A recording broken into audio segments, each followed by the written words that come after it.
Welcome back to my short series on assembling the RC2014 kit.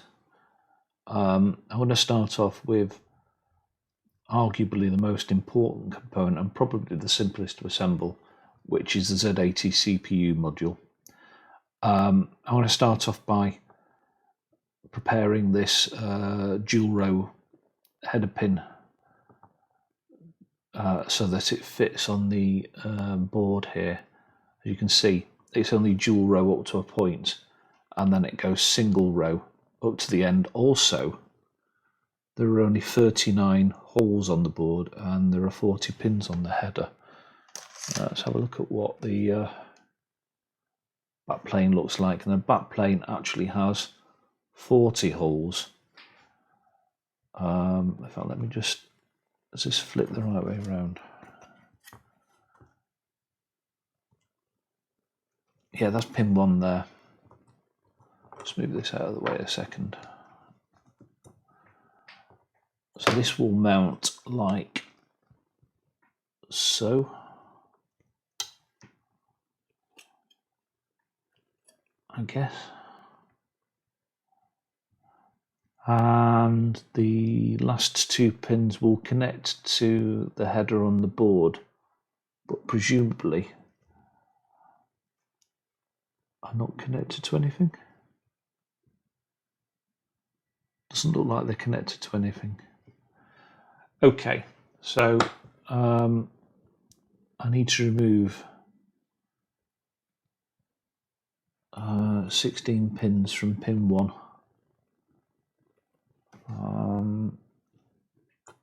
Okay, right.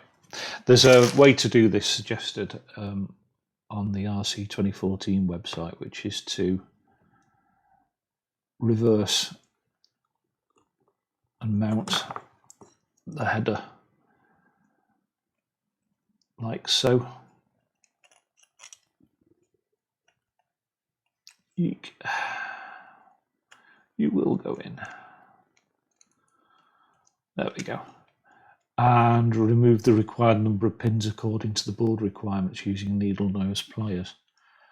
So let me just double check I've got this correct now before I start removing pins.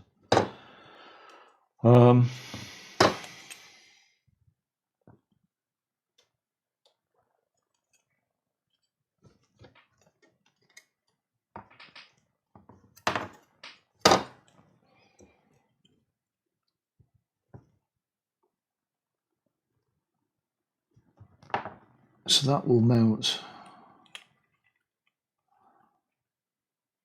like so. Oh, that's not right, is it? I'm not removing the end pins. Okay. What's going on here then? Maybe I solder it on the back. Yeah, that'll be it. It will be soldered on the back.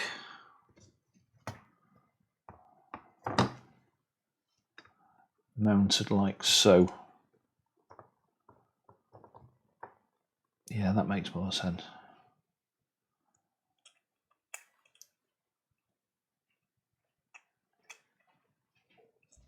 So I need to remove the leftmost 16 pins here. Is that right? Yeah, I think that'll be right. Hang on a second, I'm just going to double check the instructions. Yeah, I think that's right. So boards mount like that. I need to remove the leftmost pins. Let's just move this out of the way a minute.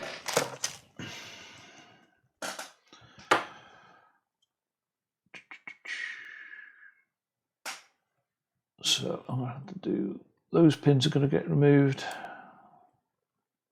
Leftmost 16, which will be now the rightmost 16. Let's go for it. This is fairly straightforward, as long as you, sometimes you might need a bit of a wiggle to come out. So it's 1, 2, 3, 4. These pins will always come in handy as well for Vero board work. I guess 5.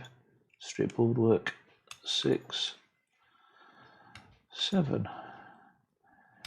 8. Not all of the boards have the same configuration. So the pins that you take out will depend upon the board. That was 12,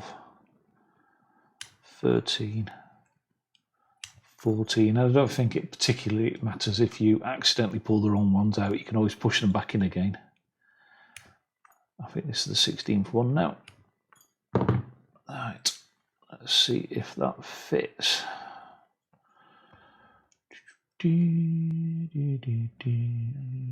will fit. Have I counted the pins correctly? I've missed one. No, that's the overhang, isn't it? There we go.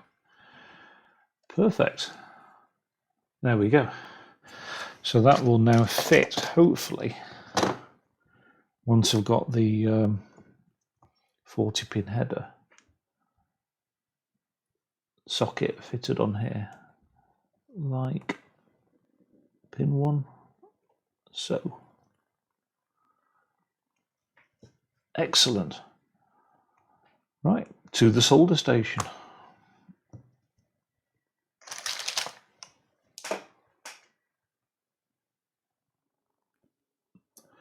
Okay, I've got the soldering station set up now. I've set that to a temperature of 350 degrees to start off with. I've got my solder, a component former, and the components required in order to assemble this board. To start off with, there's the chip socket, some 10k resistors here. These are marked brown, black, orange with a gold tip, 10k with a 5% tolerance, and 100 nanofarad decoupling capacitor. These are marked 104 on one of the sides of the capacitor. We just need one of those. Before I start assembling, I mentioned earlier that the headers are 40 pin, but the boards, the modules only have 39 pins, only require 39 pins across. And I did suggest that I was going to leave the 40th one dangling. Well, I decided to cut it off, partly because that's how they're styled on the Z80 Kits website, partly because it looks a lot neater. So let's get soldering. I'm going to start off, make sure that's in nice and firm, just by tacking both ends of this. Let's just make sure that connector is straight before we do anything.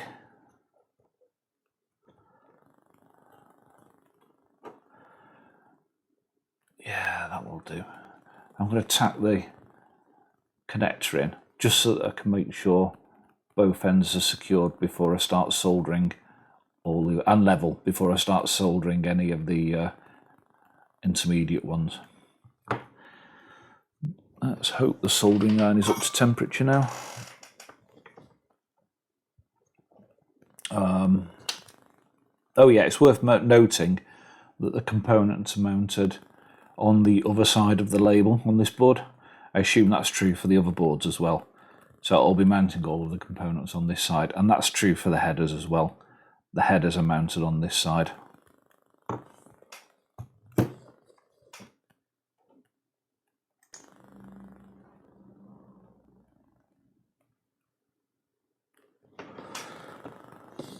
Let's just tin the soldering iron. Give it a clean because it's not been used for a couple of months.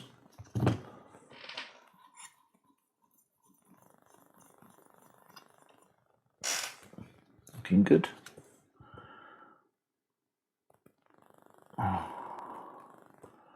Right, put a bit of solder on the tip, helps conduct the heat a bit better.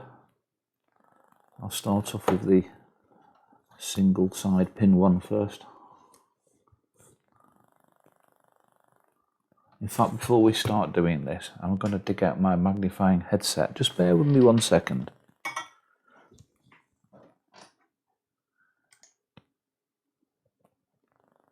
again now. There we go. Fairly typical. They were right at the bottom of my pile of tools. Right, let's get soldering. See what I'm doing with these heads. So it's one of the disadvantages of getting old is your near vision starts deteriorating. I've got varifocals, but they're not brilliant for soldering. Great for reading, but not brilliant for soldering. So I'm just going to apply a little bit of heat to that, and then try that again.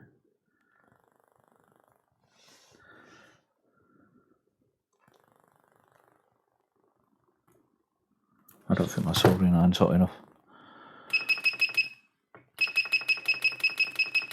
There we go. Let's bump that up a bit. 375 now.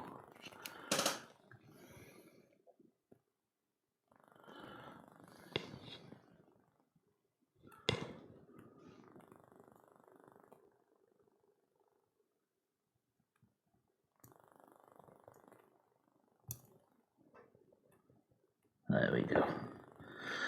Perfect. First joint done. Only goodness knows how many more to go. Let's do the end ones now.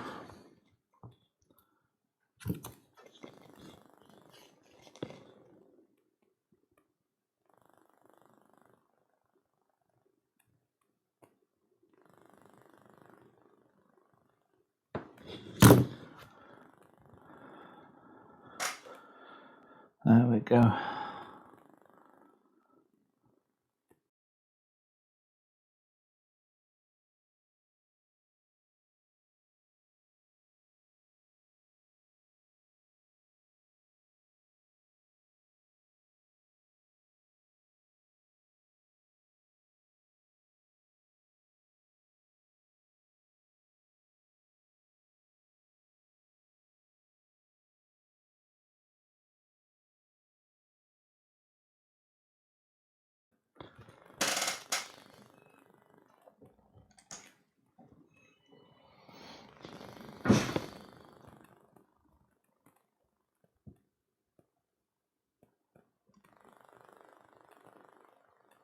Okay, that's that done.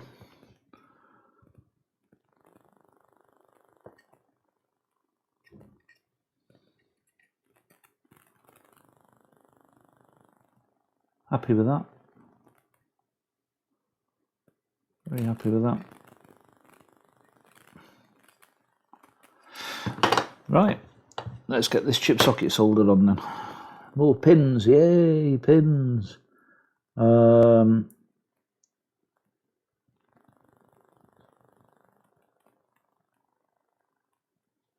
Which way does this go then? I assume it's that way.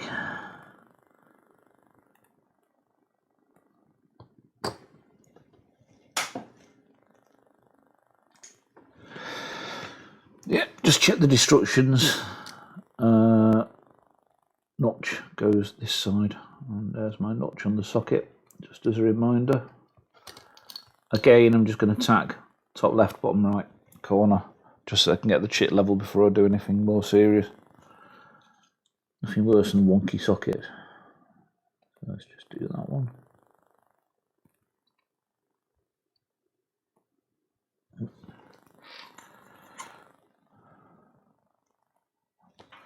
Try again.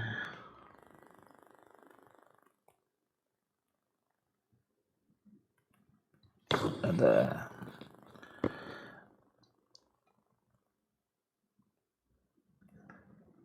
And here. The reason for doing this is if you solder all of the pins in and then realise your chip socket's not level, you can kind of just grip it like this and just apply a little bit of heat and just make sure that when the solder reflows, the chip is pushed all the way in. Yeah, just makes it a bit easier. If you're a perfectionist like me and you don't want wonky components all over the place. Cool, let's get the rest of these soldered up then.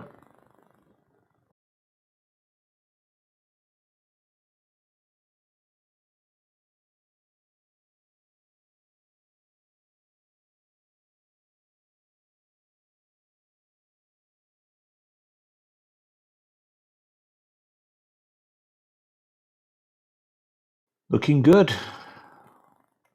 Just got a couple more things to do now. Capacitor and resistors.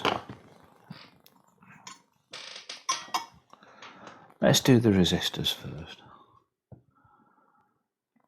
So I need 4 of these fellas.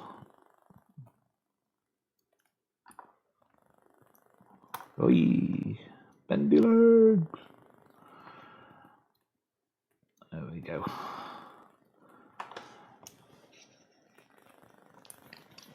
I do have a forming tool here, and I'm just wondering whether or not it's the smallest size is suitable. One way to find out. So the idea behind this is you get your component, in this case a wee little resistor, pop it in there. That's not quite fitting in there, is it?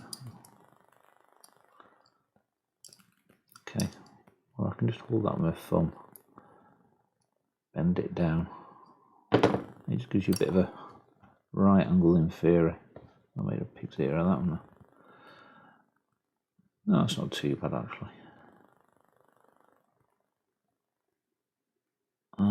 Let's just see if that fits in.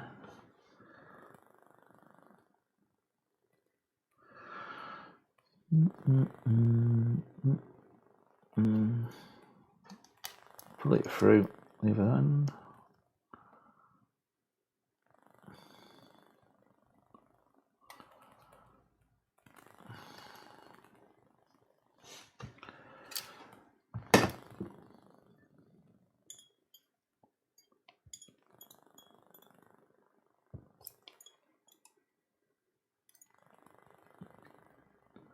That's not too bad actually. Bend the component legs. I think I might just hand form these actually. Easier.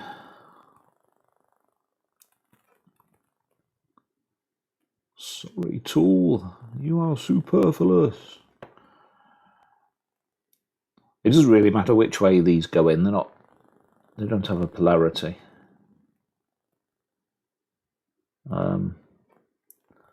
But I do like to have my resistors aligned. That's just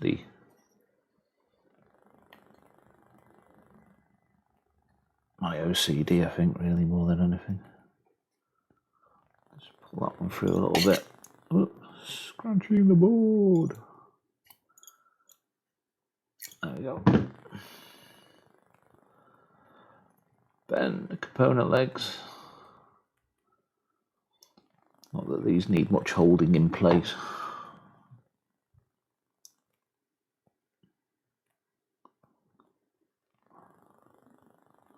Resistance is futile. Where are we now? Perhaps I should place one of the resistors in backwards just to annoy people. There we go.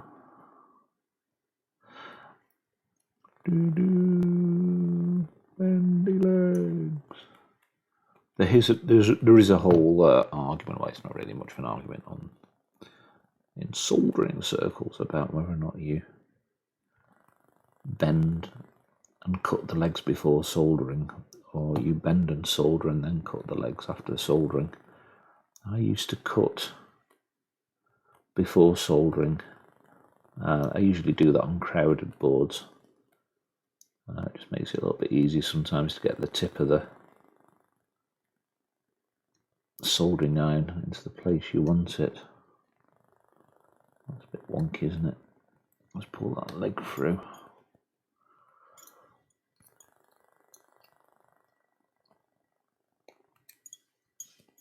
There we go.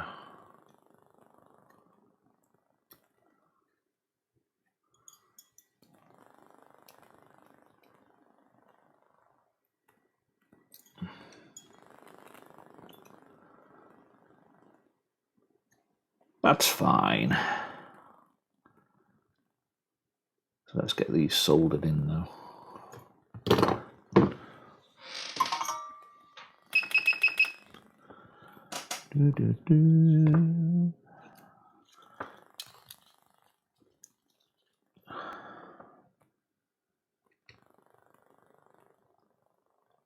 One.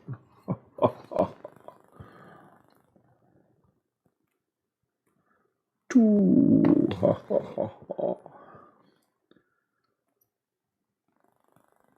3.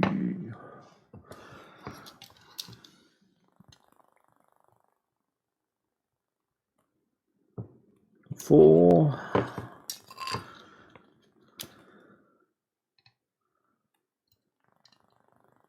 Oh, I'm buzzing that one a bit. Reflow that.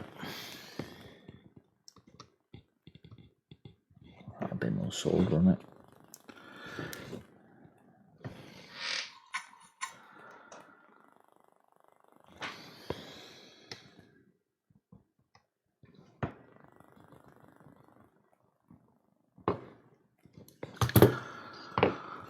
Two more to go.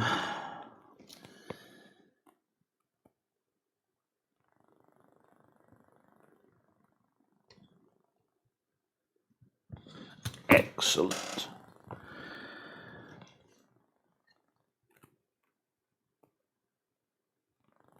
That looks okay. That looks just fine.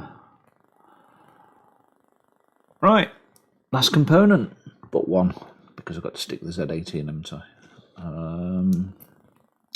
Capacitor. Again, these aren't polarised. Just make sure I've got the right ones. I should say 104, 100 nanofarads. K5K, 104. Those are indeed the correct capacitors.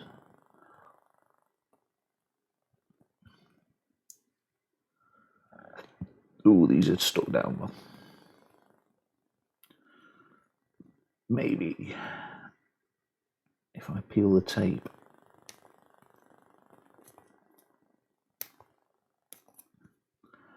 Come to me. Is that tape?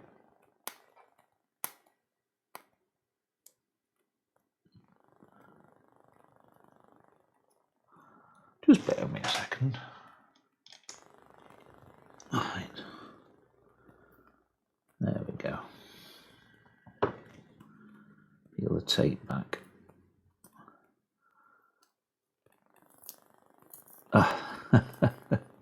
It's stuck to the tape. Okay. Never mind. They really don't want this to go, do they? There we go. Right, I usually position these, especially when designing my own circuits, so that the capacitor value is visible. So what I'm going to do is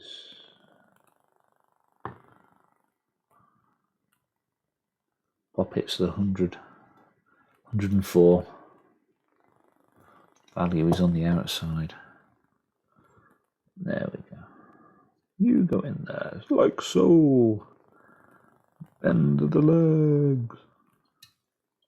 Legs akimbo. And get this fella soldered in. Right. Soldering iron.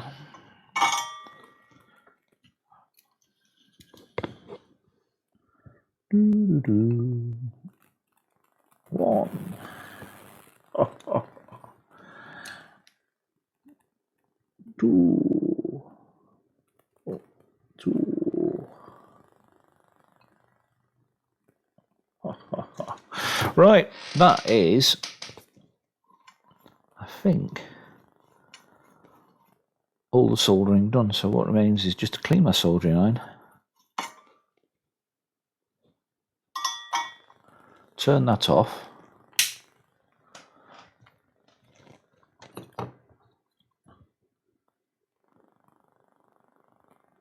double check my handiwork, get my side cutter, trim the pins,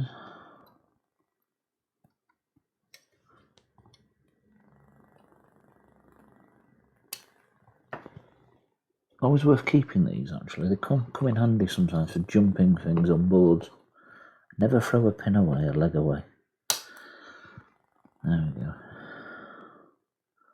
I've got a small mince tin full of them. I keep saying I will use these one day.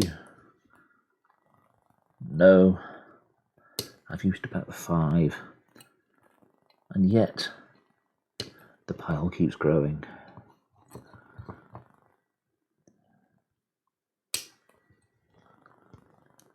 Tip here is to invest in a decent pair of side cutters. I think these are about 10 or 15 quid off the eBay or something. And hold the leg whilst you're cutting it. Right, it is done. All that remains to be done is to socket the chip. So let me find the Z80.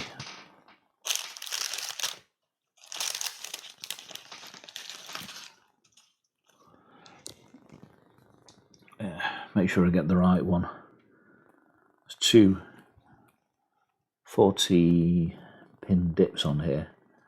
On my packet here, the bottom one is the CPU. It's marked Z80 CPU. You can see that. The one above it is marked Z80 SIO/2, which is the serial I/O chip. So let's pop the CPU chip out. Put those over there somewhere safe. The legs aren't quite straight, so I'm not entirely too sure whether or not they'll go in the socket. Oh yes, maybe. No, they need a little bit of forming. So I'll just really get a... You can get CPU formers. I should get one at some point. Not CPU formers. Dip chip formers. Okay, so that's looking pretty straight now. That should just go in the socket. And you notice I'm not being too careful about handling the Z80. It's not like it's going to get zapped by static. It's they're fairly robust chips. Right, just get it seated nicely in the turned pin socket, and just say push.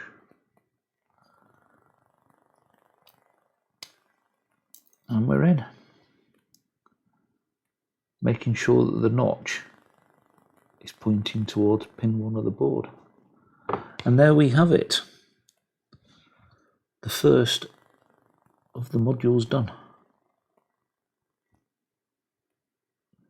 Excellent. If you've enjoyed this video, then please subscribe to my channel. Keep tuned for the next episode where I build another one of the modules for the RC2014 Pro. I'll see you next time.